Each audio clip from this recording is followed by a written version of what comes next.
मैं आपको ऋष्यमुख पर्वत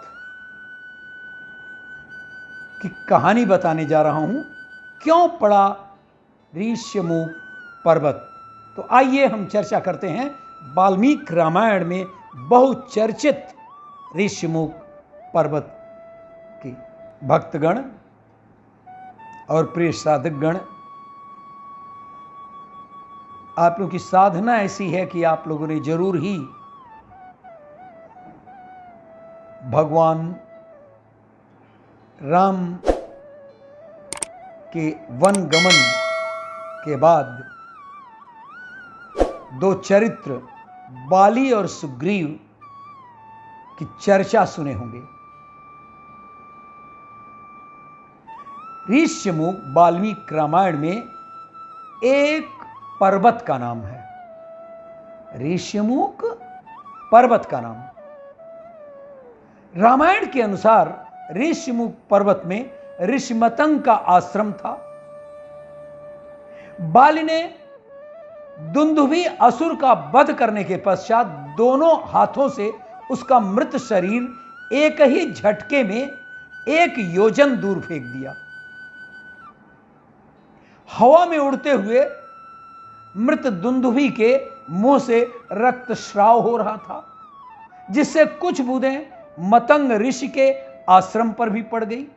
मतंग यह जानने के लिए कि यह किसकी करतूत है, अपने आध्यात्मिक शक्ति से अपने आश्रम से बाहर निकले और उस आध्यात्मिक शक्ति की सहायता से, दिव्य शक्ति के सहायता से सारा हाल जान लिया और फिर क्रोधित हो गए मतंग ने वाली को शाप दे डाला कि यदि वह कभी भी ऋष्यमुख पर्वत के 1 योजन यानी 1000 किलोमीटर के पास भी आएगा तो अपने प्राणों से हाथ धो बैठेगा। यह बात उसके छोटे भाई सुग्रीव को ज्ञात थी और यही कारण है कि जब बाली ने सुग्रीव को देश निकाला कर दिया तो उसने बाली के भय से अपने अनुयायियों के साथ ऋष्यमुख पर्वत में जाकर के शरण ली।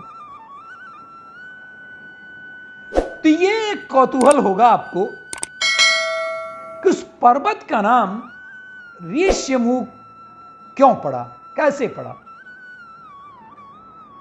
वैसे तो ऋष्यमुख पर्वत श्रेणियों के अंतर्गत तमाम पर्वत आते हैं। इनमें से एक पर्वत पर एक विशालकाय बानर निवास करता था। इस बानर का नाम था ऋक्षराज।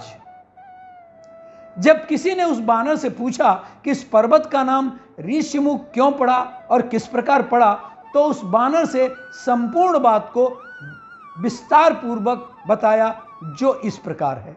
बानर ने कहा कि लंकाधिपति रावण ने कई ऋषियों को सताया था, तो उनके द्वारा ये सताए हुए समस्त ऋषि एक साथ एक जगह पर मौन होकर के यानी मूक होकर के रावण का विरोध करने के लिए तपस्या करने लगे।